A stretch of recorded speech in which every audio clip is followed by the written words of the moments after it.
bang. You know who I be and you know who I am. Jurassically big with the man shot jam. True to the game when I hear me no fam. Ding ding. The bell just rang. Approaching the ring, my opponent sprang. Run, boom, by yeah. Never bought the chat. I'm just so good.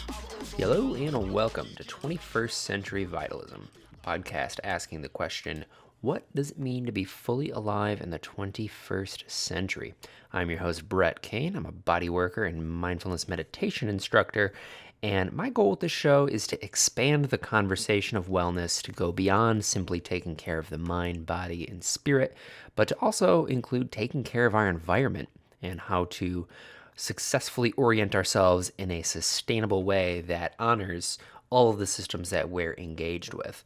In order to help us understand this idea, today I'm bringing on the legendary Il Gates, who's an electronic music producer in the West Coast bass scene who has been prevalent for well over a decade. He's collaborated with pretty much everybody at this point. He's ubiquitous in most music scenes. And I really mean he is a legend. And what I wanted to do was bring him on and talk about one of his primary systems and offerings to the world, which is called the Il methodology. And what this is a system that, if you follow it, you can get into a deeper sense of creative flow and actually start to transform your art to be more than just a hobby, but actually your career and profession. So something that a lot of creative types know who are trying to break into the scene is that sometimes you can get kind of caught into some really sticky places where your creative output is kind of coming out like mud rather than water. We can kind of get really stuck in ourselves, and it can be really hard to get out of this. This plagues not just creatives, but entrepreneurs, people who, like me, have a practice, with my massage practice. Every now and again, there can be things that get in the way of that from being a really smooth process. And the Il methodology is something that, while we're using it in the lens of electronic music production, which is a very specific thing, I frankly think a lot of the things that he talked about and compiled into the system can really be applied to anything in life. And it really helped me find my creative voice. And it's actually, a lot of it still plays into how I produce this podcast, how I stay in my own creative flow with my own life unfoldings, if you will. So he's been an inspiration to me for a really long time, honestly. I've been a part of his teaching community, the Producer Dojo, and it really helped me really just enjoy music, how to both take it seriously and also not get caught in the minutia of it. It's a really powerful system, and it brings in a lot of stuff from psychology, behavior hacks, kind of like body hack stuff. It's really cool, and it's really intuitive, and he's been teaching it for a long time. And like I said, he is an excellent artist. He has played shows all across the world at this point. He has a worldwide fan base, and he started what was called the Producer Dojo, which is an online teaching community and record label filled with people who get constant education from him and his fellow teachers that he's brought into the fold. And honestly, some of the music that's coming out of there is really next level, and I really suggest checking that out over at producerdojo.com. He also does a thing called the Weekly Download, which is a weekly video that he releases on a new topic of electronic music production. So if you are if at all interested in making electronic music, which frankly, if you're a musician, you should probably incorporate some of it because it's really useful for like all genres. But even if you're just into anything, even if you're a painter or a poet, I think this episode is going to have a lot for you. Plus, he's got a lot of interesting stories. I mean, having been involved in the electronic music scene for as long as he has, he's definitely been around the block enough to have a lot of interesting perspectives on things that I think, everyone can benefit from. Not only did we talk extensively about the Il methodology, we also talk about his time with COVID, how he got his foot in the door with being a successful producer, DJ, what it's like for him to have just started a family and be looking at the prospect of touring again, how he maintains his creative flow while on the road. his new Ill Plates, which is a kind of like a food blog that he's doing through his main platform. But yeah, he's pumping out some really delicious looking food, and I think he's talking about making a cookbook. So we talk about just a lot of the stuff, what it was like to start the Producer Dojo, what his goals are with that. One of my favorite parts of this is talking about style and how to develop your own sense of style and some of like the blocks that people are facing when they're doing that. So that's kind of the feel and flavor of this. I mean, big part of this was like, I've just been a fan for a while and I liked the way that he taught. So I figured I would introduce him to my listeners and y'all to him. So that's what we're going to be doing today, guys. I hope you enjoy it as much as I enjoyed doing it. If you want to support the show, head on over to 21stcenturyvitalism.com. We got a new website if you haven't seen it yet. All the prior episodes, really nice, flashy. The wizards over at Squarespace really have a powerful tool over there. This isn't an ad. But we also started a Patreon if you want to support the show directly with financial. The rewards I'm going to be going live with probably in the fall. Life is just really busy right now for me, if I'm being honest with you. But I wanted to create a little bit of opportunity for reciprocity. If you are getting value from this show by being an early supporter, you're going to help me be able to invest more time into it. I know we're down to the bi-weekly right now, but again, in the fall, when I have a little bit more time, I'm going to be going back in and doing the full weekly episode release schedule. If you don't want to support financially, that's totally cool. All the episodes are free for right now. I'll be having bonus episodes in the future, but that's for the future. But if you want to support, honestly, what is gold, what might even be more helpful right now than giving me money is giving us a review on Apple Podcasts. Boosting those numbers up is seriously so beneficial. Subscribing on YouTube, liking on Facebook, following us on Instagram. Any sort of engagement on these social platforms is going to be really helpful in these kind of beginning stages of what I'm trying to do here. It helps me get more renowned guests, more experts in their fields. I have some people that are on hold that are just like, yo, if you get a little bit more listeners, we'll come on. And I have some amazing people that are actually already agreeing to come on. And yeah, the show is definitely getting momentum. I know the pulling back might seem otherwise, but got some good people coming, friends. I got some good people coming, and they have some beautiful lessons and wisdom to share. So, again, this is just the beginning, and Ill Gates is definitely another good omen of things to come. So, if you want to follow him, he's on pretty much every streaming platform at this point. He's got SoundCloud, Spotify, he's got Facebook, Instagram, all the socials. He's all over YouTube. But also check out the producerdojo.com if you want some of that education. If you're interested in starting your electronic music career, I really suggest starting there. His teaching style, he will get you plugged into Ableton in a really quick and effective way. And it's going to be fun. That's the most important thing, is you're going to have fun doing it. Also, illgates.com if you want to keep up to date on all his music. He's constantly got a stream of music coming out that's all really quality, really funky, really fresh. And that is also including the song that you heard in the intro. That's called Let's Go. I believe that actually just came out on the 29th. So check that out over on SoundCloud as well. As you can hear, it's pretty fire. And thank you again for listening. So open your hearts, drink some tea, do some stretches, and welcome the legendary Ill Gates to the show. Let's go. The world just shook. Wasn't prepared for this bass and hook. It's just a fresh lyrics out of my songbook. So much of it the bite and fire and cook. How we run? You have to keep going or you will get butt. Come up against me, it's not all fun. Just have them MCs who's carrying we done. Because them all saying flinch you too much. You got them side that a boy can't touch. You got them flows that a boy can't touch. They try to tell Spanish, German and Dutch. Can't get with this, it's original. But cassette to buy now, CD and digital. May I remind you? All right, Ill Gates, hello and welcome to 21st Century Vitalism. How are you today? I'm feeling pretty vital, come to think of it. I'm feeling pretty vital, and I'm definitely feeling very 21st century. So I think this is the exact podcast that I should be on. Yes, I appreciate it. That might be one of the best answers I've gotten. That's definitely most on the money. So I just want to start off by saying thanks for giving me some of your time. You have so much stuff on your plate right now, and that's not a pun to your new cooking offerings that you're giving out to people. But yeah, hashtag Ill Plates. Check it out. Yeah, check it out. Been cooking up a storm, baby. Yeah, how long have you been doing the cooking thing?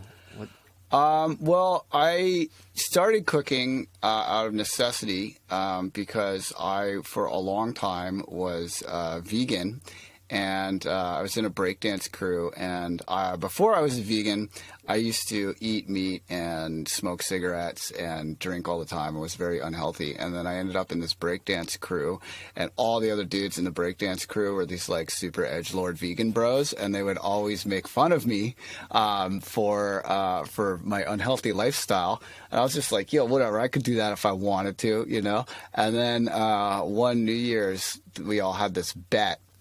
And they were like, yeah, the bet is 2 months of just like hardcore lifestyle design. Like, you know, we're going to meet up and go swimming and do yoga and breakdance a lot. And we're not going to do any drugs or drink or eat any meat or animal products.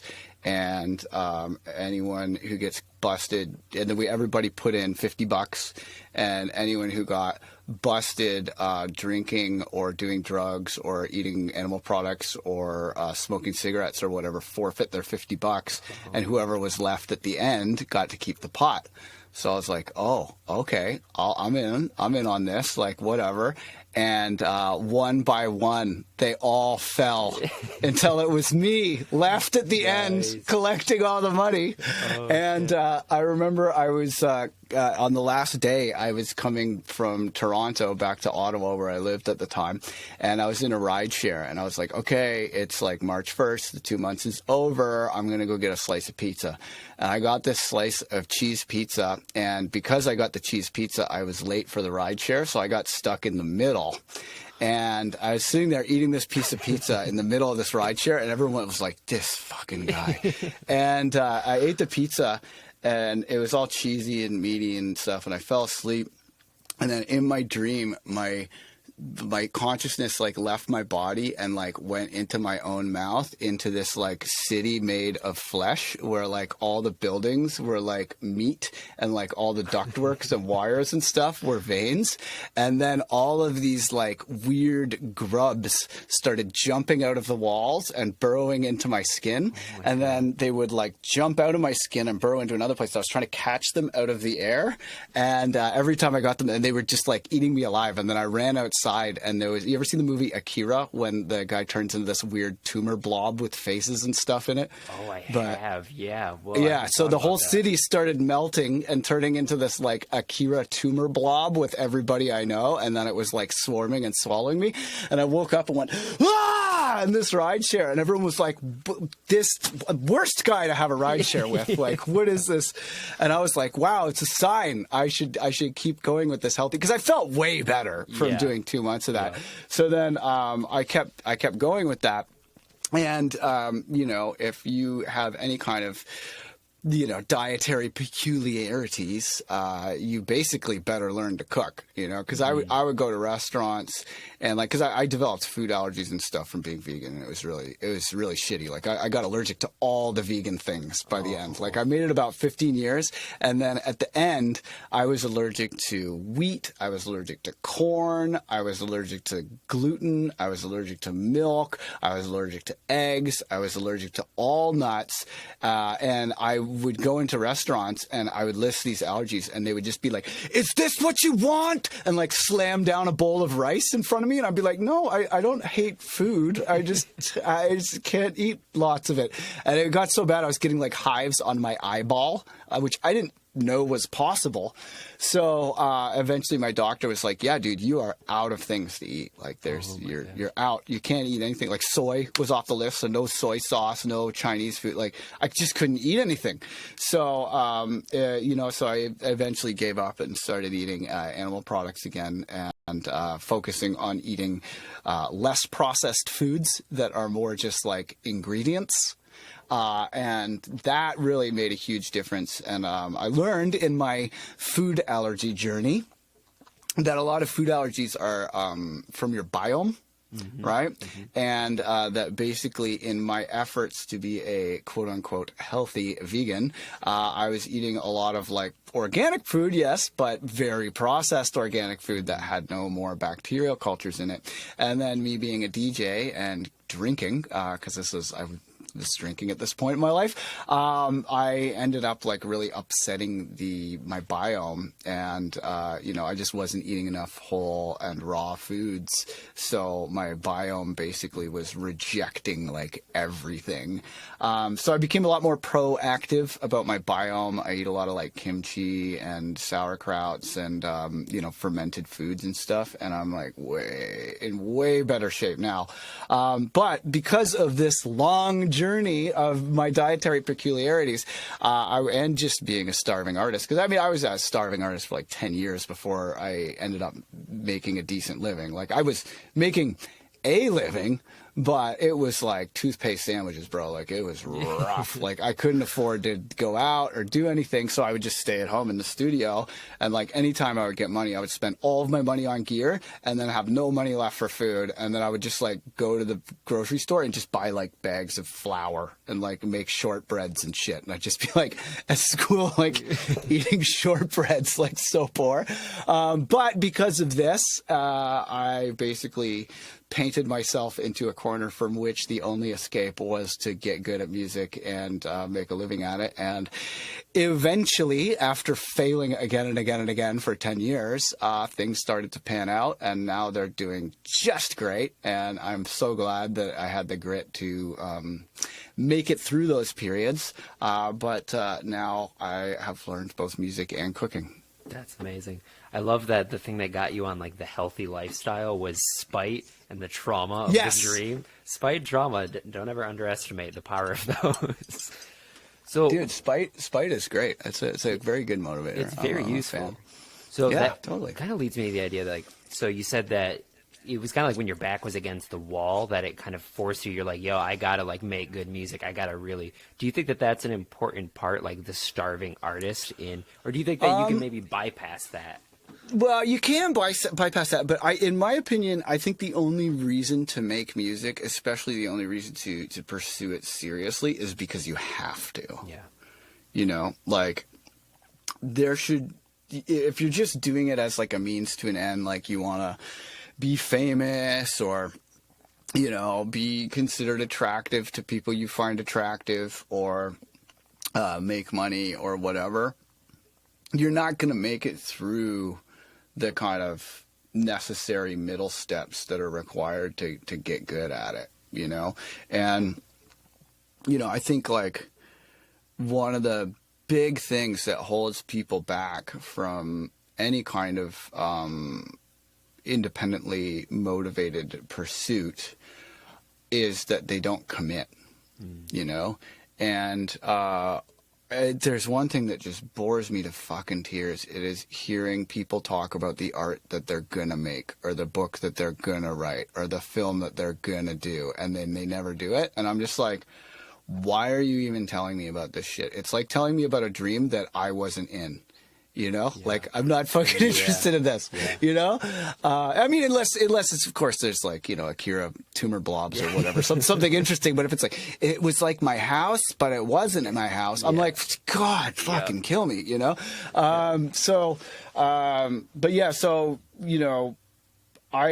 read, when I was trying to figure out how I was going to adapt to the artist lifestyle, I remember I was, because I got my first record deal like right away. It was like my second track I'd ever made. Just got signed because I was working with a scratch DJ in Toronto named Capital J, and I was going over to his house to get him to do some cuts on a record because he's a friend of mine. He's cool. And I had just come back from a record store, and I had a piece of vinyl that I played at his house, and I was like, oh, this thing has a skip in it.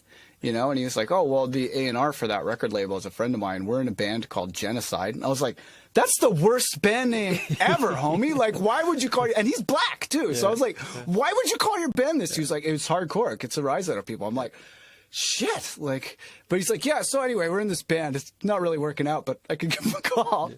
And he pulls out a Lego phone. He had a phone literally made of Lego. And he called him up and was like, hey, this is my friend Dylan. He bought this record. It's busted. And I was talking to him, and he was like, oh, yeah, so you're working with Jay. Like, where can I check out your music?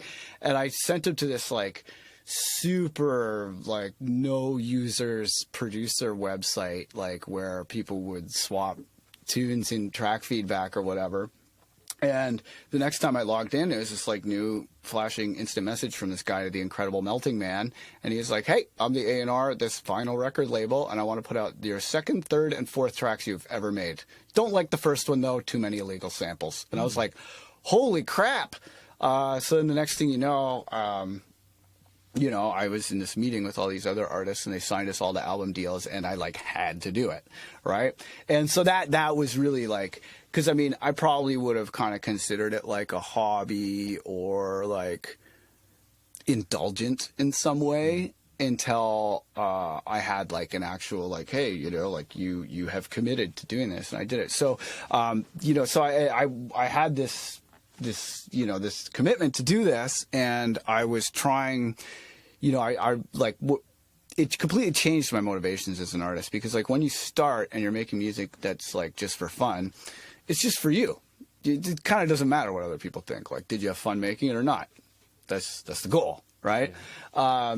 But once you're making music for other people, and especially if you're like starting to consider perhaps having a career or whatever, or you want your records to be, some kind of a balance of your artistic vision and what you think other people want, it becomes much more challenging. So I was going through this really intense period of not so much writer's block, because I was working all the time, but I just couldn't, like, my skills were not where they needed to be for me to get the record to sound the way that I wanted it to sound. And I would just be like A/B comparing it against all of the other artists that I was inspired by. And I was just like, the mix isn't there, the sounds aren't there, and this was before YouTube. So I would like go to the Guitar Center and like give the guys weed to come over to my house and show me the ropes, like it was pretty, but you do what you got to do, right? But anyway, so I was in this insane period of writer's block. And, I had gotten very unhealthy with my obsession with finishing this music. And like, I wasn't going out. I'd skip birthday parties. I wouldn't go out with my friends. Like, I literally like, because I know rationally that you can make an amazing record in one magic afternoon, and when you look at the careers of different musicians, many musicians' careers have been launched by work that is essentially to them a toss-off. Like, for example, Bauer with the Harlem Shake. That is by no means the best Bauer track. Like, he was kind of just like, yeah, whatever, it's like a dance beat, like, put it out on your free label, I don't care. And then next thing you know, it's like the biggest thing he's ever done. Or like, there was, I lived in Ottawa, so I used to go to Montreal to party all the time. And there's a DJ and promoter there named Tiga. And everyone knew him as like Tiga the promoter for the longest time. And he would work really hard on his music, but it wasn't like huge international hits, until one day he had some DJ friend of his in from out of town, and they were fucking around on their synths and stuff in the afternoon before the show. And one of them was like, oh, I just figured out the riff for Sunglasses at Night. Let's do a remix. And they did this like totally like stupid remix of Sunglasses at Night that they were going to play. It was like an electro remix that they were going to play at the club that night, and didn't really think anything of it. And that was way bigger than any other track Tiga ever did, and totally launched his career and like blew him up, right? So, or like, like look at like Ass and Titties by DJ Assault. Like, that song is objectively stupid. Like, it's literally just like a drum machine and swearing, but that's like a huge international hit. Like, he plays in Germany all the time and stuff for like 30-year career based on this track. So knowing that, I was like, if I go to this friend's birthday party, maybe this is the day that I would have written that. Maybe I'll have the idea when I'm at my friend's house, and then I won't be in the studio, and then I'll have missed my chance, And I had all these like kind of weird, unhealthy mental blocks. So I was just like staying up all night and like, not going out, and just eating crap food because I spent all my money on music equipment. It was really just like not doing so hot. And my roommate at the time's mom called, because we had landline at this point. I was a cell phone resistor. I didn't get a cell phone until 2008 because I just don't like being interrupted all the time. Yeah. It's fucking annoying, I So like that. Yeah, so I was a real holdout. So we had a landline, and his mom called and she was asking for him. She's like, "How are you?" And I was like, "I'm coming apart at the seams, to be completely fucking honest." And she was like, "Well, what is it?" You know, and she's like this like Buddhist lady. She was really cool. And then she was like, "Oh, you should check out this book called The Artist's Way by Julia Cameron, who is I later learned is James Cameron's wife. But she has this amazing book that has all these exercises and stuff that can help you to really come unstuck as an artist and have like a much more healthy relationship with your creativity and stuff." So I started doing those exercises, and everything kind of came together, and I finished the record, and it was great. But one of the things that book recommends that everyone does is to draw up a contract with themselves where you turn your nebulous, non-action based goal of be an artist into specific, measurable, action-oriented, realistic timelines where you're like, hey, I'm going to have this step done on this day, I'm going to have this step done on this day, et cetera, et cetera, et cetera. So when you wake up, you're not like, holy shit, my whole career, everything I needed to say ever. You're like, okay, I got to just keep putting one foot in front of the other. What is the step I take today? You know? Yeah. And when you can kind of break it down into that and develop like, you know, rotating weekly deadlines for your work and stuff, it's a lot healthier. But when I run into people who are telling me about all the art that they're not making, I often will go, okay, let's draw up a contract. I'll sign it. You'll sign it. We'll put some deadlines on it. We'll put it on the fridge. And if you do it, I will totally support you. And if you don't do it, never talk to me about this shit again. And I have got so many of my friends to finally do the fucking thing that they have been wanting to do because of this. And I think that one of the biggest things that a lot of people who would be artists lack is that level of commitment and accountability with a third party. And then, you know, after this period, I ended up going to the University of Toronto and studying psychology. And I learned that that the principles that are in that process are actually psychologically very sound. And there has been a lot of research about this, but basically there's like 4 main factors that you need to know about for goal achievement. Okay, so the first one is creating a formalized plan with action steps and a timeline and committing to it formally. That is number 1.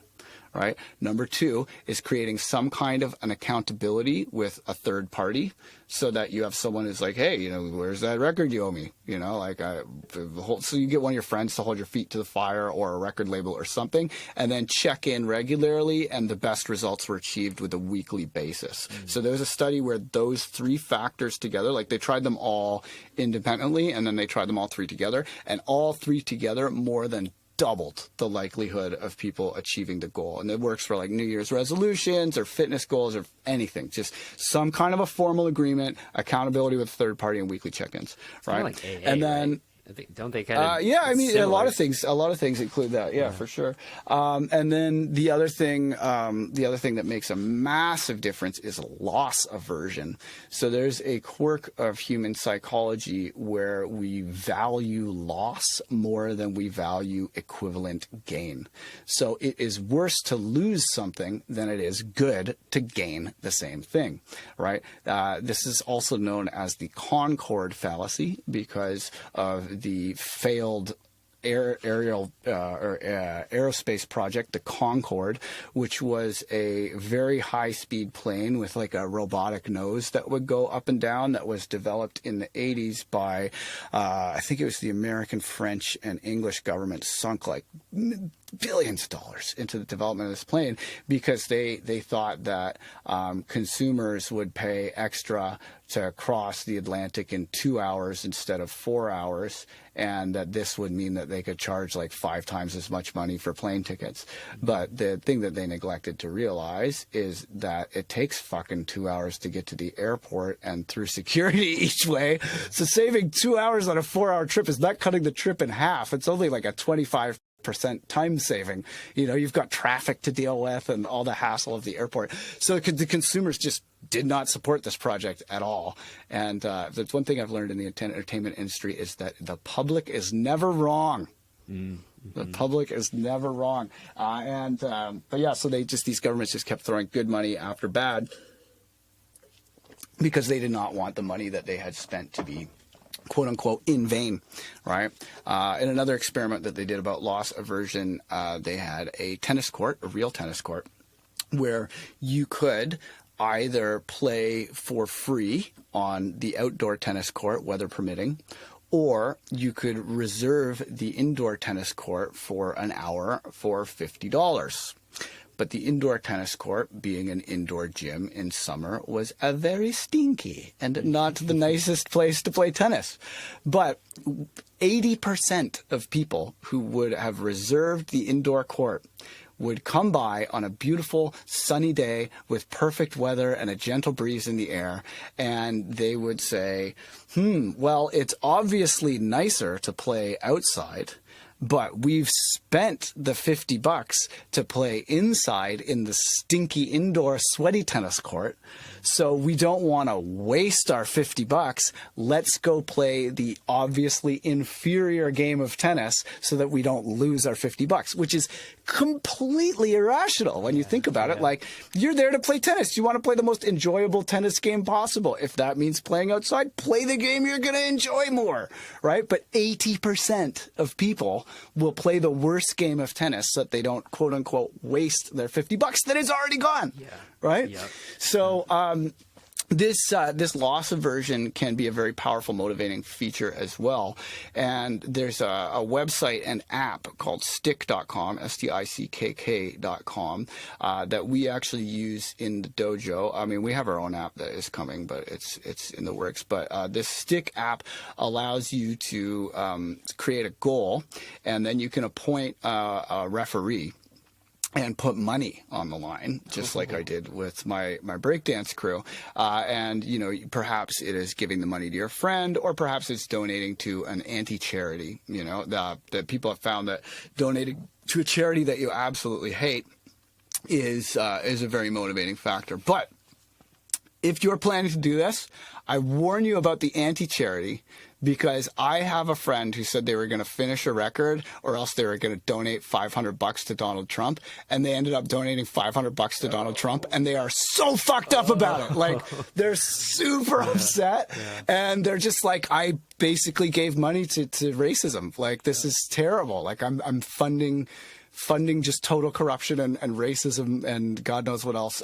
They're really gutted. So just be aware that can happen. But anyway, so we use this app Stick for what we call the Remix Your Life Challenge in the dojo. And if you see people using the Remix Your Life Challenge hashtag, that's us. And basically, we've gamified habit formation where you get 1 point for each new daily habit that you're trying to form. You get 5 points for a weekly habit. You get 10 points for a monthly habit. And I think it's like 20 points for a quarterly habit, and then 100 points for a yearly habit, right? And your yearly habit could be 365 days of a daily habit and then the year. So you get, like, we wanted the yearly habits to be like big bonuses, right? But anyway, so people have achieved incredible results with this. And many of the members at Producer Dojo have, you know, quit smoking, quit drinking, lost tons of weight. I lost 15 pounds. I'm going on like 5 months of no drinking now. And that's been pretty good. It's been really great seeing the results. There was this one dude, like in the first quarter, our grand prize winner, Squidot, he made 103 beats in 3 months. I was like, damn, that's like more than a beat a day for 3 months consistently. And he finished tracks and stuff. That was just the beats that he made, like the practice beats, but he made 103 practice beats. So it's really gets results. But if you use those things together, formalizing your plan with action steps that are realistic on a timeline with deadlines, formally committing to that, having a third party with accountability, having weekly check-ins, and then putting some money on the line so that you can tap into that loss aversion. Those four things together, we've found in the dojo, are just magic. And the results, like, the dojo is on fire, man. I don't know if you've seen like any of the recent record releases, but the ones we got coming up are really insane too. And it's just like, it's got to the point where we have too much good music. So I started curating compilations of dojo artists for other record labels. And actually, depending on when this airs, June 29th, a compilation that I curated for a record label called Obscure Records, or Obscure Sound, OBSKURESOUND, Obscure Sound. They're putting out this compilation that includes a bunch of different Producer Dojo members, and as well as myself. I did a collab with a member named Galactic Groove. He came to sit in at the old school Producer Dojo back when we were in LA. And we got a Raga Twins vocal off of Splice that we remixed, because I love the Raga Twins, but it's part of their Splice thing that you're not supposed to credit them when you use their vocals, because otherwise their Spotify would be filled with all the people who use the sample, but yeah, I'm guessing some of them are going to be terrible, so I can understand why people have that policy. But the vocal is by the Raga Twins, which is crazy that you can get a Raga Twins vocal on Splice. They're huge. They're awesome. So great. That's where I get pretty much all my samples. I'm kind of curious, when we're talking about habit formation in this program that you've been doing through the dojo, for you, when you were in that darker space where you're really creatively stuck, what was the first habit that you started to build that was oh, this is my journaling. Clearing. Journaling, big time. Yeah, I still journal every day. I write. The journal exercises, again, from that Artist Way book. And basically, it's called the morning pages, and the idea, at least as described in the Artist's Way book, is to dump 3 pages, loose leaf pages, longhand with a pen, and just write as fast as you can. And the goal is speed. So literally, the only mistake is hesitation, which is the perfect thing to train an artist, because art is a subjective domain. What sounds good to you today will sound bad tomorrow. What sounds bad today will sound good tomorrow. And then some people only like chip tunes. It's people have their preferences. It's entirely subjective. So in an entirely subjective domain, literally the only mistake an artist can make is to not make art, aka to hesitate. There's no such thing as writer's block. There is only overthinking. And when you stop yourself, you got to ask yourself, is this making the track better? Or is this just a manifestation of fear and ego? Am I afraid of finishing? Because there's a big payoff to not finishing. A lot of people don't realize this. There's a big ego payoff to not finishing. Because let's say I am a developing producer and I have not yet completed my first work. And you come over to my house and we're smoking weed and you're like, hey man, you got all these synthesizers to show me some beats, bro. And I bust out some beats and show them to you in their half-finished state. One of two things happens. Either you say, well, that's amazing, you're super talented, you're going to be a star someday, these beats are hot, and then I get to take all of the praise. But if you were to say, you know what, this is like the first pancake, man, you maybe got a little work to do left, I get to say, well, it's not done yet. I'm a perfectionist. It'll be perfect when it's done. And then I get to avoid all of the criticism. Because you can't really, the criticism doesn't really hit unless you've, completed the piece of work and put it out there for people to judge. It is only for you to judge when it is in its incomplete state. So, our ego is we want to be liked. We want everybody to like us. It's beaten into us by evolution because, if you lived in a cave and you were like, hey guys, I think maybe the great god Ugg is not responsible for the sunrise every morning. They'd be like, out of the cave, saber-toothed tigers and bears are going to eat you. Beat it. And then you would die. So these things are evolutionarily beat into us. But the modern world just does not have those same kind of dangers and pressures. And really a lot of that sort of evolutionary thinking is maladaptive. But one of the great tricks of the mind is that everything you decide seems like it's the product of free will, even though we know scientifically that you make very different decisions when your brain chemistry is chemically altered. It has and what you want when you're drunk is very different from what you want when you're sober. What you want when you're hungry is very different from what you want when you're not hungry. But it all seems totally rational to us. And, when we replay it, we're like, oh, well, clearly I took that action because of reasons. But, if you actually measure the brain, a lot of the time you can see that the decision to take an action is the activity is there in the hindbrain, and often throughout the motor system, the activity can propagate through the motor system before it hits the cortex. And the cortex is where the rational parts of our brain live, where a lot of our linguistic centers are and our social centers and stuff. But the hindbrain, the reptile brain, the old school part of the brain, is making those decisions and taking action before you even know consciously. Right? So we know from that there are definitely, decisions that are being made without your conscious control. But to us, the pilot of this meat machine, it feels as though we are in perfect control of everything and have free will, but yeah, so we don't. But anyway, so that sort of, you're not your thoughts, you're not your feelings. There is a level of abstraction that you can achieve through mindfulness meditation and through just generally the practice of mindfulness, not even meditation, just mindfulness in general. Okay. You can exert influence, and you can decide, because what you want and what you want right now are usually two different things. What you want is often more a product of the rational mind, and what you want right now is a product of the monkey mind. And when you write in a journal, you are, especially when you do it in a way where it's like speed is the only goal, things just start coming out. And there's only so many times you can watch yourself write, like, I want to stop eating bonbons, and then at an hour later you're shoving bonbons into your face.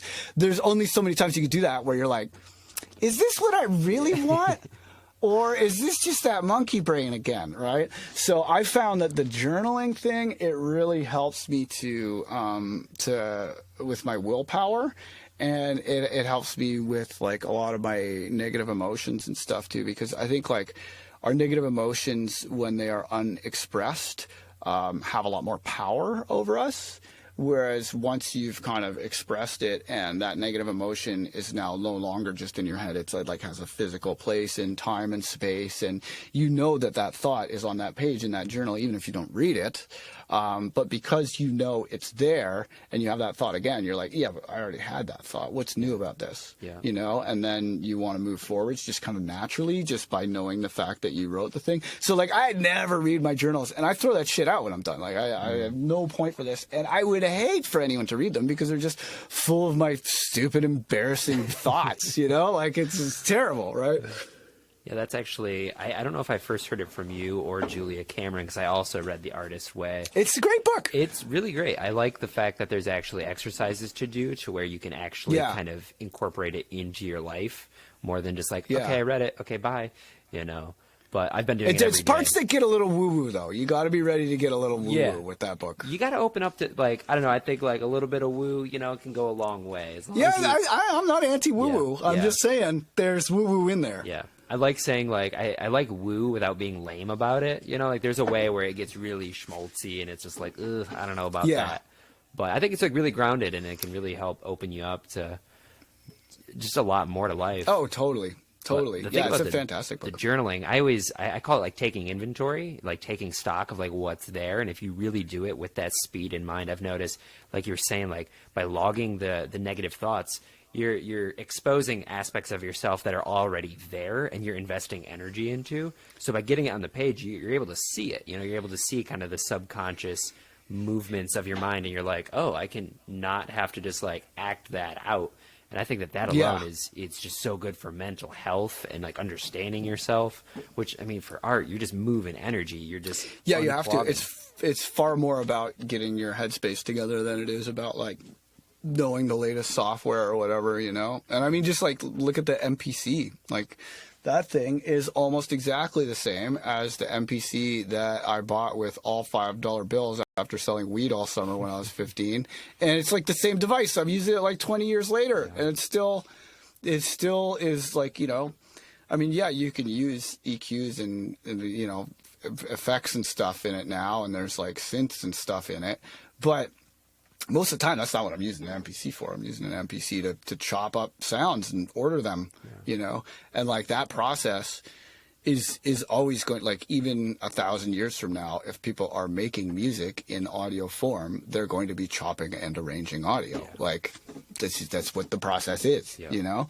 So it's, there's definitely a lot of things that have lasting power, lasting value, and journaling is definitely one of them. I think that technology, especially with the pen, like I've tried it with the computer, it's not the same. Not the same.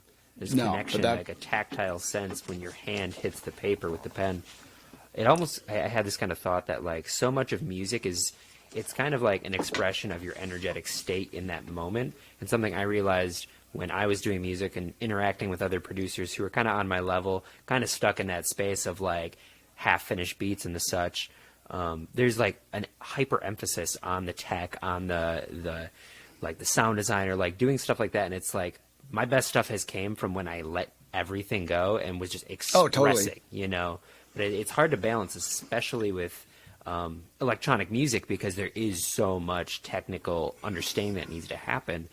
Well, and I think one of the big problems, right, is like a lot of the time people don't want to take kind of like personal responsibility and ownership, and they want to be like, oh, you know, like that thing that's going to make my music is like this external thing. Right. And like if I just had this external thing and it was like one more module or one more plug-in or one more whatever, then I'd be able to like compete, you know. And the great failure of so many electronic musicians is just to realize that the music doesn't come from the synthesizers and doesn't come from the plugins. It's got to come from you. Like, what do you have to say? What's your style? Yeah. Why do we care about your style? Like, what makes your style fresh?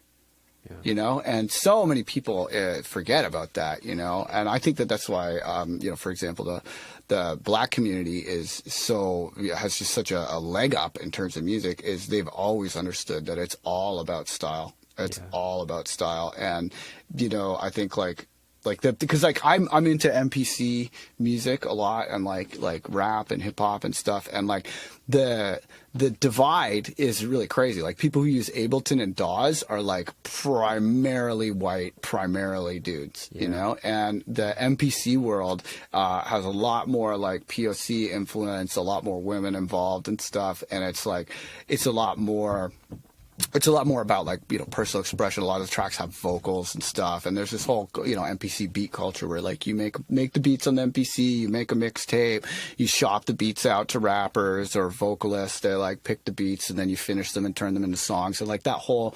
workflow is just so much more like, because like everybody has the same limitations. You can't load a VST plugin on an MPC. Like you could maybe get a different synth than the next person for making samples with, but you know, it's like you're just chopping and arranging audio, and it really cuts the core. So I find, you know, when I'm studying different music resources, a lot of the time I end up learning things that I then apply in Ableton from the MPC community, because you know, that music is so much more focused on style and on rhythm and on like, you know, like so much of the like white dude computer music is just like 100% quantized. Everything's exactly on the grid, and it's like here's the yoy sound that I learned how to make on YouTube, and then here's the growl sound that I learned how to make on YouTube, and then here's the wob sound that I learned how to make on YouTube, and then here's a sample of someone yelling a word, and then the phrase repeats but with a different version of the yoy and a different and it's just like, dude, you all are doing the exact same shit. Like, how am I supposed to tell you fuckers apart? Like, it's all exactly the same. Whereas, like, MPC music and like a lot of the music in the Black community is just so much more about style, expression, rhythm, flow, like, and it's just like, there's definitely, I mean, there's things to be learned on both sides, and I've definitely heard some pretty badly mixed and produced music, and I listen to a lot of badly mixed and produced music because it has good style. But yeah, there's definitely things to be learned from both. But I think I think if you are an artist out there and you're in that that gas gear acquisition syndrome is coming up. You just got to recognize that like Kendrick Lamar, that Grammy-winning Damn album, the beat for Humble, the big tune on that Grammy-winning album, was made on an iPhone with GarageBand. Oh my! I actually didn't know that. Holy shit! What a legend. Kanye West said that the iPhone mic is his favorite mic because it is always with him. And he has actually gone to print with several vocals that came from that mic because he found that he could not recapture the vibe of that vocal when he was in the studio. And he's like, you know what? The iPhone vocal is better. Like, I tried a bunch of times. That one's better. Let's go print with that one.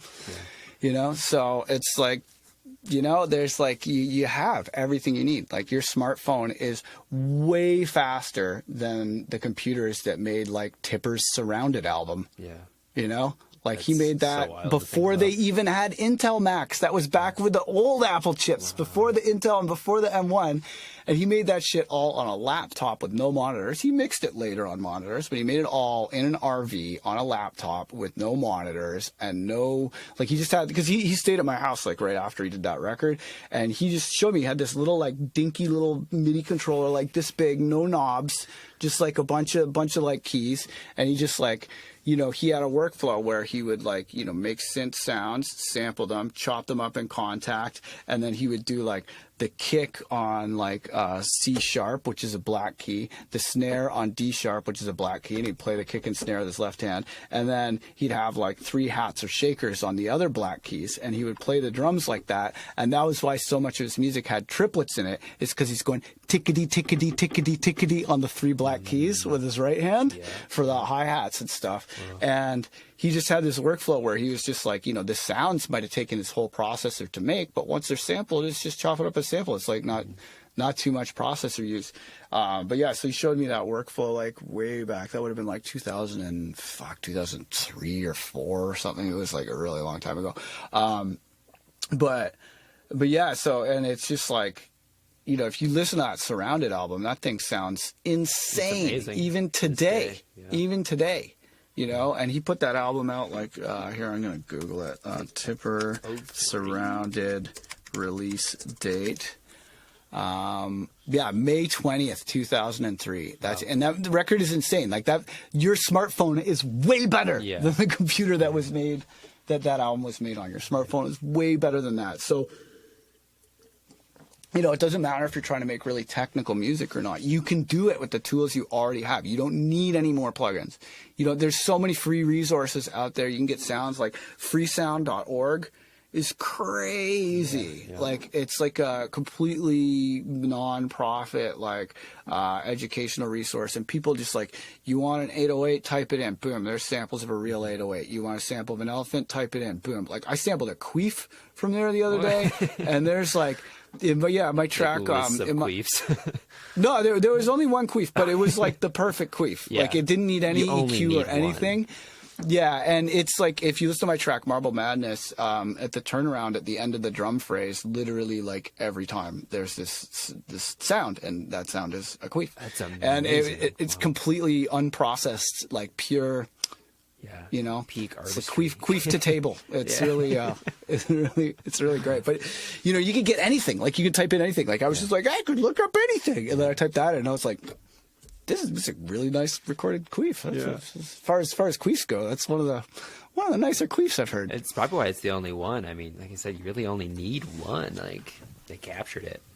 So I'm kind of curious. I wonder how much of like the creative influence is the environment that you're in. Like you said, like in a lot of like Black culture, like they're using MPCs and they're getting a lot more like style out of it. They're getting a lot more expression.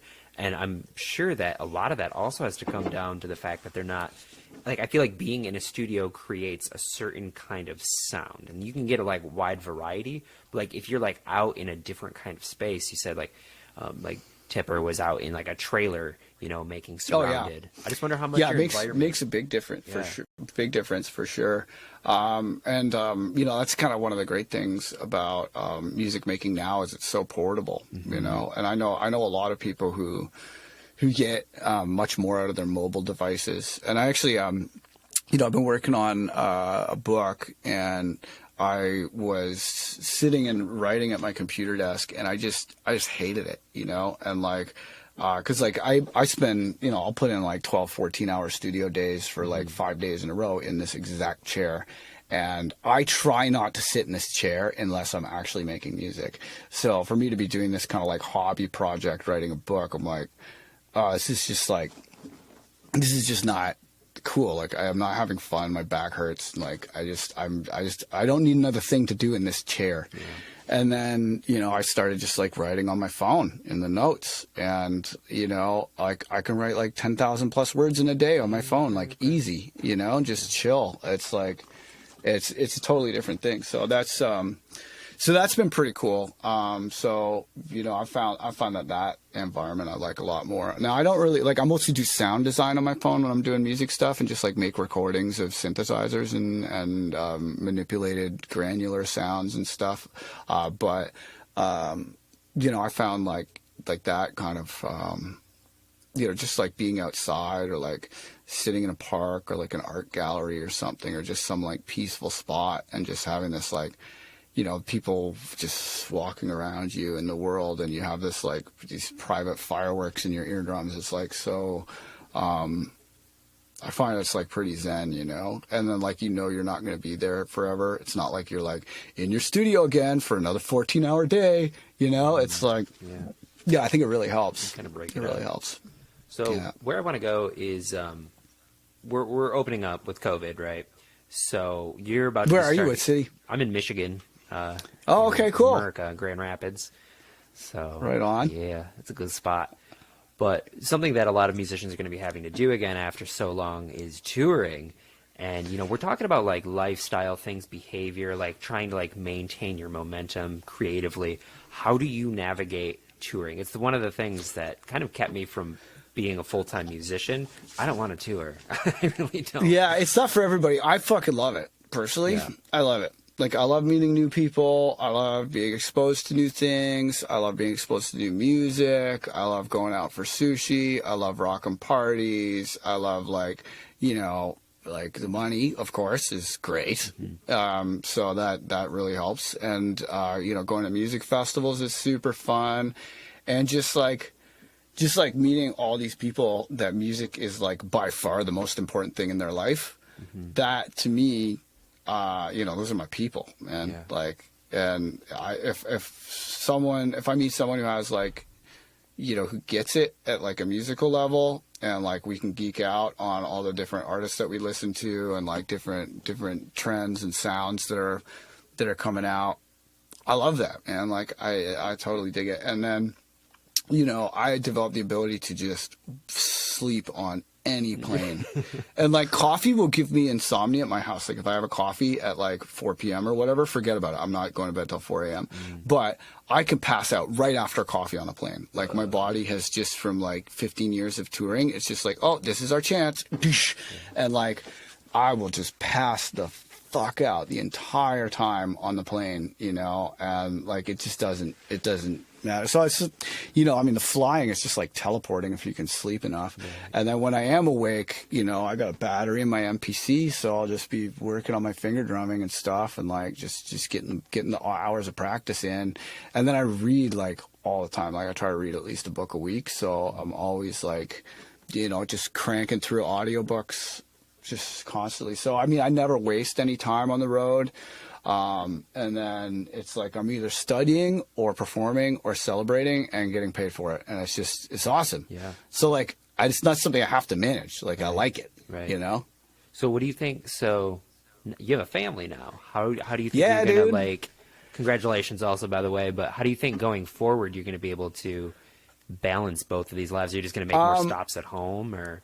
Yeah, well, basically, you know, I told, like, because I mean, it's like the dojo pays pretty well, but I have like a ton of people that I pay full time, like, you know, like, and I pay everybody like across the board, like living wages and more, you know, like even people who are doing stuff like support, like I give everybody like 25 an hour, you know, like I'm not trying to take advantage of anybody, or like, and they're all my friends, you know, they're all my friends. They're like people who came up through the dojo who are talented musicians in their own right. And like, you know, I mean, we have a few people who are like interns or do a work trade where they work for training, but anyone who's getting paid is getting paid well. Like that. So, and I don't want that to change. Yeah. So, you know, because we have such a big team, it's not like going on the road, you know? So financially, I'm very looking forward to going on the road, because like I just got fucked, like just like a whore in a prison riot. It was brutal. Like my whole world just like got destroyed by COVID. Like I had, you know, an album ready to drop and a you know, tour lined up and everything, and then I'm living in this like massive 5-studio warehouse complex that I dreamed of my whole life and built up. And like, you know, it's like, unless you can run people through those studios, that is a serious liability. So, you know, I went from making like fucking like 20 grand plus a month to nothing. And then my studio went from making like, you know, 20 grand a month to nothing. And now I'm just like, it's just all expenses. And being a Canadian living in the United States, I was ineligible for, like basically my visa company was like, yeah, if you take any of those support checks, you're not getting another work visa. So I was like, oh, fuck. Okay. So I can't do any of that. And then the Canadian government's like, yeah, you know, we'll give you aid if you come home.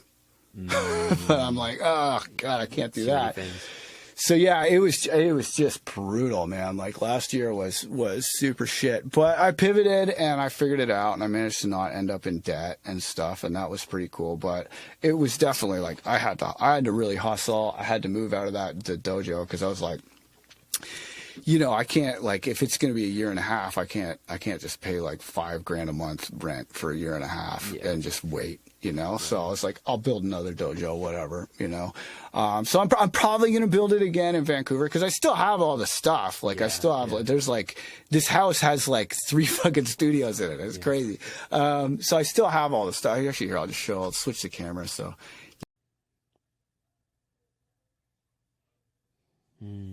Oh shit. Was this all from the warehouse studio you were talking about? I mean, I have a storage unit with stuff. I can't even physically set it all up in the house. But we got like pianos and guitars and stuff, and like there's a film set out back and all this other stuff. It's pretty cool.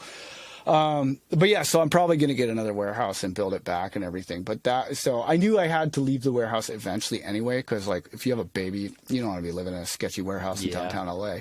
Like it was cool, and we didn't think we were going to get pregnant. Like we were like trying, but the doctors were like, you guys aren't going to get pregnant.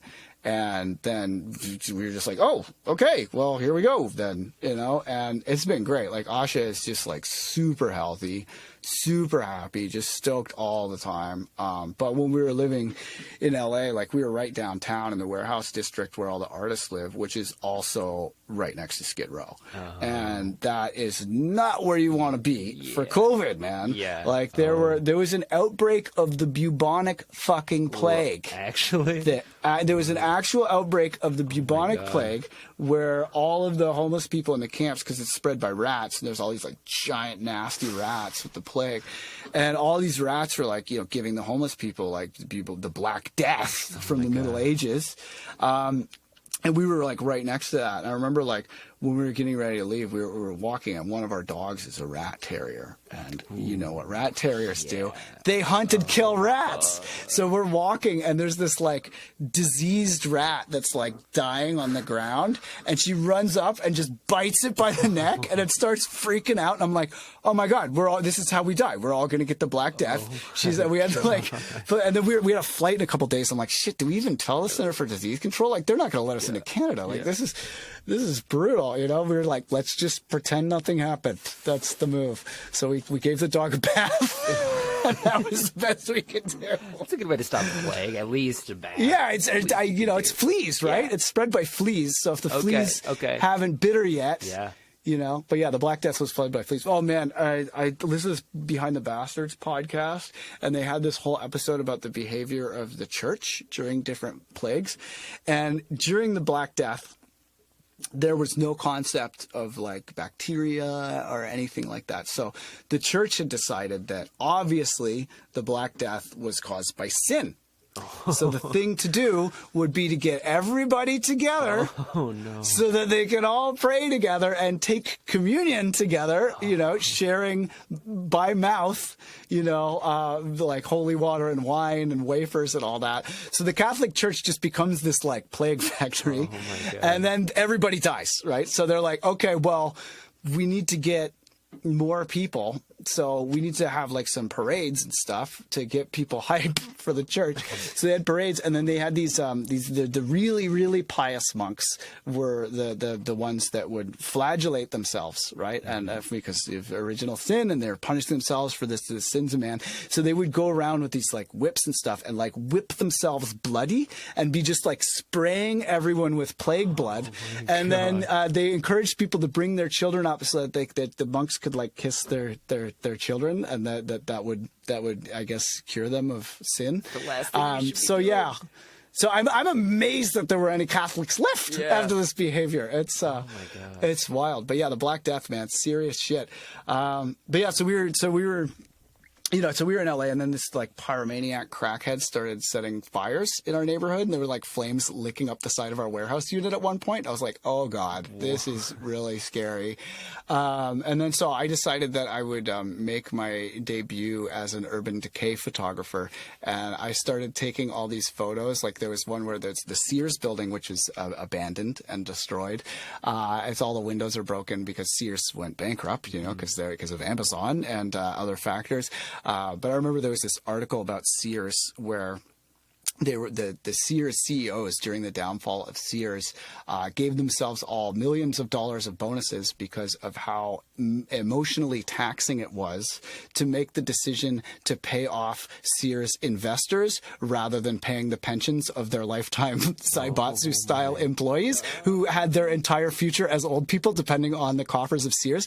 And they had to, the stress of giving all that money to the shareholders instead was so taxing that they had to give themselves millions of dollars of bonuses to do this, obviously, because it's hard work fucking people over like that, right?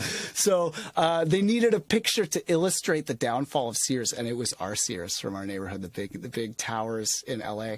And I remember there's this pyromaniac crackhead around the neighborhood, and I saw him walking down the street one day. He was like, again, like the end of Akira, he had this like cape that he had fashioned for himself, like Tetsuo, and it was all burned, like it was like this burned cape 20 feet long, and he had like a metal pipe in one hand, and then he had a rope with a forklift pallet, and he was dragging this forklift pallet to go, I guess, start his next fire, just covered in soot with this cape. And I guess he'd been setting things on fire, so he set on fire. There was maybe, I don't know, someone was throwing out a bed, but I guess they lived across from the Sears building, so there was this big like 4-poster bed that was burned to ash in front of the Sears where they are famous for making and selling beds. That was also destroyed.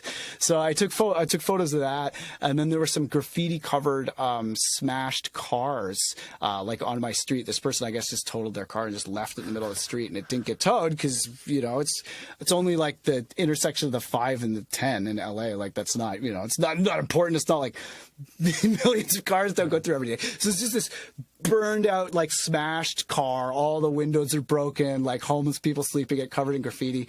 And I took some pictures of that. One of them made the front page of Reddit, and actually ended up like getting kind of famous. Nice. But yeah, so during that period, I was like, documenting the decay of everything. And then the riots started, and my uncle, who's like one of my collaborators, he had his pit bull with him, and he was taking his pit bull out at night, and he heard, oh, fuck, oh my God, fuck.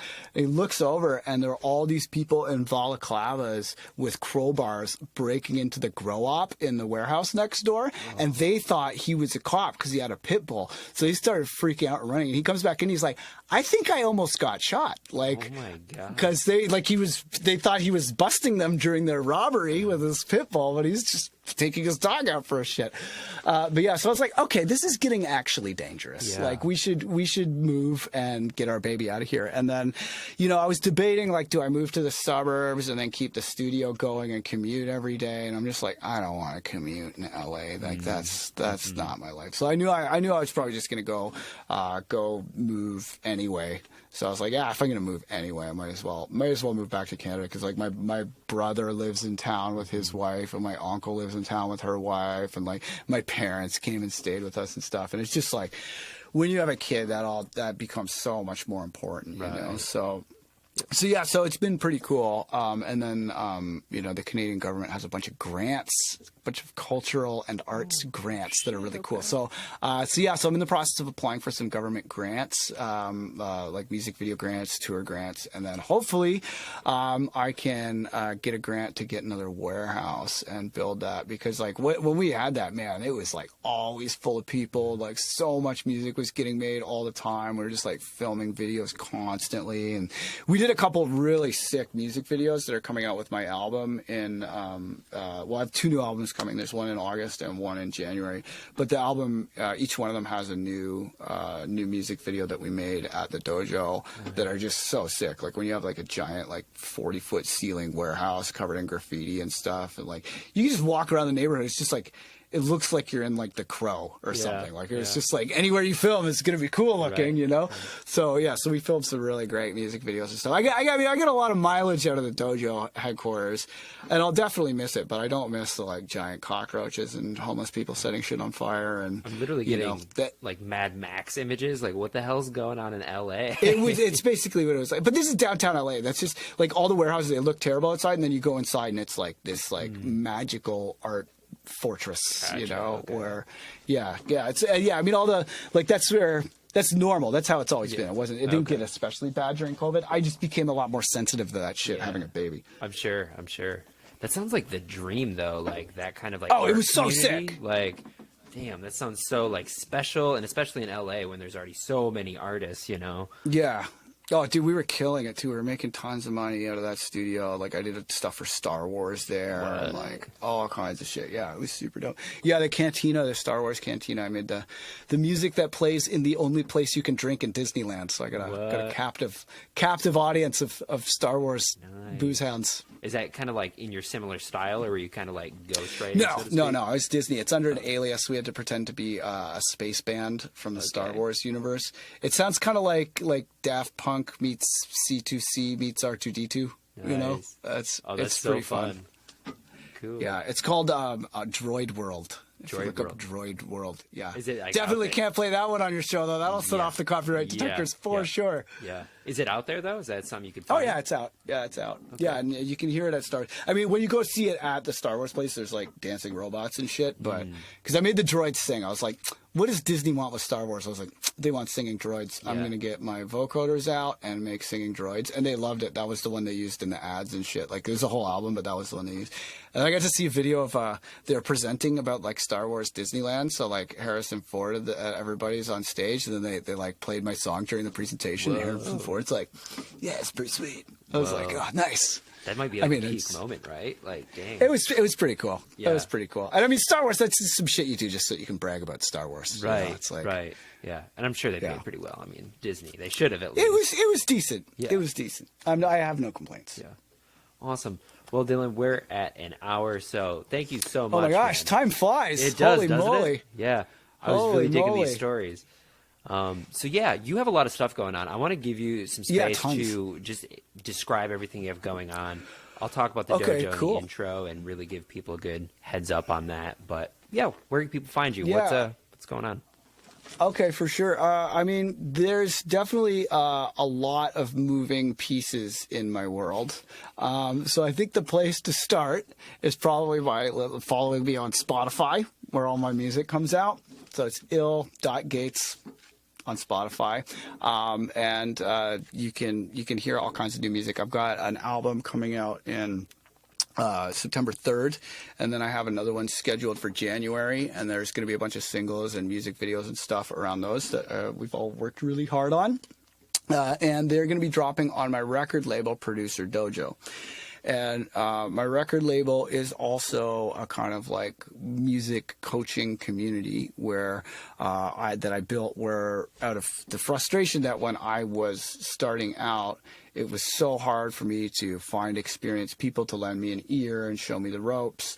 And, you know, when you're looking through tutorials and stuff, it's just kind of a bunch of information unless you have like some direction to it, you know, and really the direction that you're looking for when you're trying to become an artist, it needs to come from other people who are doing the thing you want to do, you know? So I was like, man, there's like not really a community like this. Because I would go on like the drum and bass forums, like Dogs on Acid and stuff, but every time I posted there, people would just be so mean. And I was like, yo, this sucks. Like, why do you even hang out here? You just all just sit around hating on each other and getting into arguments. I was like, this sucks.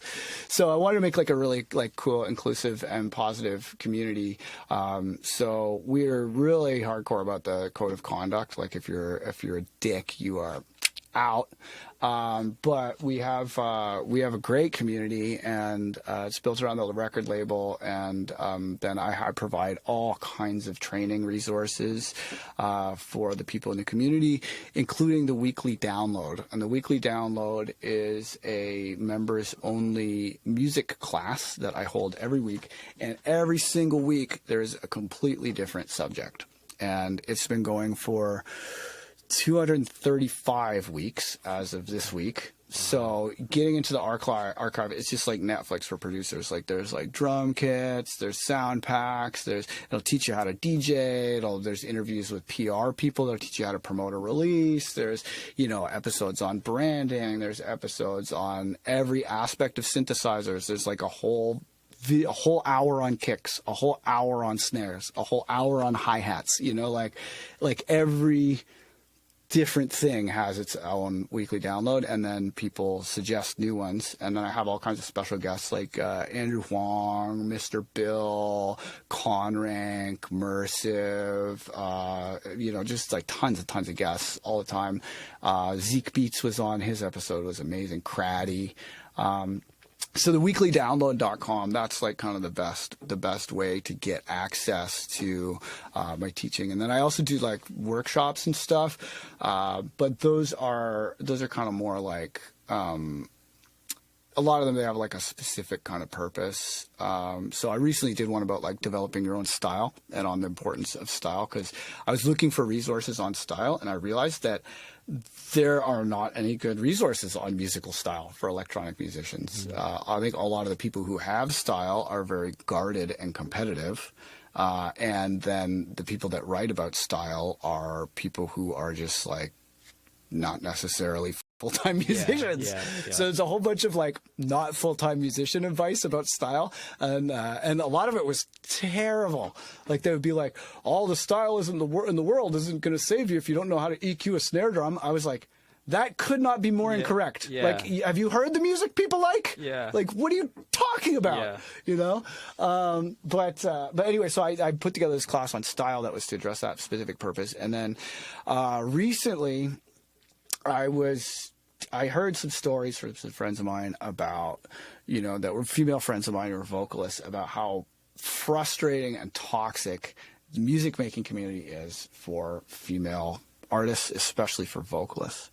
And they often end up in a situation where, you know, some dude bro will be like, oh, you know, you're so talented, I'm totally going to help you and, like, you know, to take you to, like, the stars. You should be a star. I'll make you a star. We should hang out. And then they're like, oh, okay, that all sounds great. It's awesome. And then they put their heart and soul into recording a bunch of vocals at producer X's house. And then once all the songs are in their computer but not done, out comes the penis. Oh. And it's like so lame to hear this story again and again and again from even like, you know, high level, like Kesha famously with Dr. Luke and shit, you know? And it's just like, it's just so lame that these like douchebag producer bros are trying to like use someone's art against them as leverage like that. Like that's so fucked up. And if anyone who's ever done that, like, fuck you. I'm sorry, fuck you. You know? So, so I was like, I need to make a course for women, especially for vocalists to become self-sufficient, to become their own producer, to become their own recording engineer. So I did part 1 yesterday, which is really cool, but I'm doing like a 3-parter where 1 is, about the foundations, like, mental barriers, limiting beliefs, and then, about like just getting set up, the nuts and bolts of getting set up, getting ready to record, how you should approach learning. And then number 2 is about songwriting and about using your mouth to control synthesizers and drum machines and stuff, because a lot of people don't realize they can do that. But if you can sing, you can write music. Like you don't and that's honestly the great weakness of a lot of electronic music producers is they don't have very interesting melodies, and if you can sing, you can come up with really interesting melodies that may elude your theoretical grasp, but you can still make them. You might not know what exactly makes those chords what they are or have the names for them or whatever, but if you can sing them out, put them into a synth, like off you go. So the second one's about like, writing songs with your mouth and controlling synthesizers with your mouth, songwriting, lyrics, etc. And then the last one's going to be all about mixing and mastering. But yeah, so, I do these workshops that have like kind of specific agendas to fill kind of specific gaps. So those are fun, if you get to catch one of those live. They're a bit more rare, but I like doing those as well. And I do them at festivals and stuff too. Because like doing a class every week is cool, but those ones a lot of them are like, they're more like technical and specific, and I'm like opening Ableton and showing people stuff in Ableton, whereas I love putting together like a presentation where there's like, there's quotes and philosophy and like big picture stuff, kind of like my Oldo methodology workshops, and those things are best delivered in a longer format, like 2 hours plus. So I do these workshops too, and you can sometimes catch me doing those workshops on the road. I'm going to be on the road a lot in the fall. I got this new agent, AB Touring. They are kind of, Wakan fam that spin off and started their own thing. And man, they are just killing the game. They got all the right artists on that agency. And like, I'm like, my calendar is full, man. Like, I'm at the point where they're like, do you want to pack another one in there on Tuesday? And I'm like, dude, you guys are killing me with this shit. Like, this is awesome. But killing me, it's a lot. Yes. Yeah, totally. Yeah, so I'm trying to go out in like kind of more condensed runs and then have like, I was trying to have 2 weekends off, but I told them, I was like, I need 1 weekend off. That's not negotiable. Preferably 2, but they better drive a truckload of money off to my house to make me cough up that other weekend. They're like, okay, truckload of money coming up. And I was like, oh, shit. All right. Well, maybe I can go out that weekend then. Yeah. So it's pretty, I can't wait, man. Like after living for like a year and a half with no gigs and not being able to charge people to come over to do studio work. Right. It's been like, but soon there's a light at the end of the tunnel. I got my Pfizer's. So you did the Pfizer's too? Nice. Yeah. I mean, you got to wait. There's a longer gap in Canada between them because they're trying to like give everybody round 1 before they do round 2. So. Yeah, everybody has a different strategy. I was actually kind of impressed by the Philippine strategy of vaccinating the people that come into contact with the most other people first. Oh, that makes sense, right? Yeah. Service workers. They were like, yeah, we'll just quarantine the old people and then get all the people who are going to spread it, get them first. Like all the people who have no choice but to be in a situation where they're spreading it. Okay. So I thought that was pretty cool. Not so down with the murdering of drug users, though. I just got to say. No, thank you, Duterte. Yeah, not about it. But their vaccination strategy, I thought was pretty cool. Yeah. Win some, lose some, I guess. Yeah, totally. Awesome. Yeah, well, it's wild. Thank you so much, man, for your time and all the My pleasure. wisdom. Thanks for having me. Yeah, of course. I really appreciate it. And the URLs. I forgot to play the URL. So it's illgates.com. Gets you me, and you can get a bunch of free music and stuff if you go there. Then producerdojo.com is the training crew and record label and everything. And then the weeklydownload.com is where I teach my classes, and they are very affordable. For $5 a week, you get the description everything. For everybody too. So Yeah. I'm surprised you're at over 200 weeks of the weekly download. I was there when it was like week 52. I'm like, he can't keep this up. It's so much content. It's crazy coming up with a new class every single week, but do you have like a team keep that doing helps you? How do you manage that? nah, man, just me, just handling shit. I mean, there's a lot to learn about music. It took me 20 years to learn all this shit. That's true. You know? That's true. Awesome. Well, thanks for everything that you do, man. I appreciate you. Yeah, my pleasure. Thanks for having me on. Lots of love. Stay vital. Stay 21st century. We're doing it. Not going back. All right. Peace out. Awesome. All right, friends, that was the episode. Thank you so much for listening all the way through till the end. I hope you enjoyed it as much as I enjoyed that one. That one was pretty special for me. So if you want to stay in touch with Ill Gates and his platform, head on over to the producerdojo.com. They have tons of amazing music, a lot of really new up-and-coming producers that are churning out some quality fire. Also, check out illgates.com. You can like him on SoundCloud, Facebook. I mean, he's on all the socials. Any streaming platform, you can listen to his tunes. Yeah, that was the episode. A little bit about next week. We have, 2 weeks out. We have someone that has greatly inspired me on the path. Her name is Irene Rockwell, and she's a tantric Buddhist teacher who specializes in the 5 wisdom energies. So in 2 weeks, we're going to be learning how to read energy. We're going to be learning how to categorize it and how to best flow with it. How to use energy as a means to get out of stuck perspective. I read through her book, which is the 5 wisdom energies, and it literally changed my life. So it was a huge honor for me to be able to host her. So check that out in 2 weeks. I'm telling you, the guests that we have coming are really good, really good. So yeah, this week, Ill Gates. I hope y'all really enjoyed it. If you want to support the show, head on over to Apple Podcasts, leave us a review, subscribe on Facebook, Instagram, YouTube, give us a thumbs up. You know the deal. You're on the internet in the 21st century. You know all the things. Head over to the website. We got the Patreon. If you want to support directly, it really helps. So yeah, that's the show, guys. I hope you enjoyed it, and we will see you in 2 weeks with Irene Rockwell.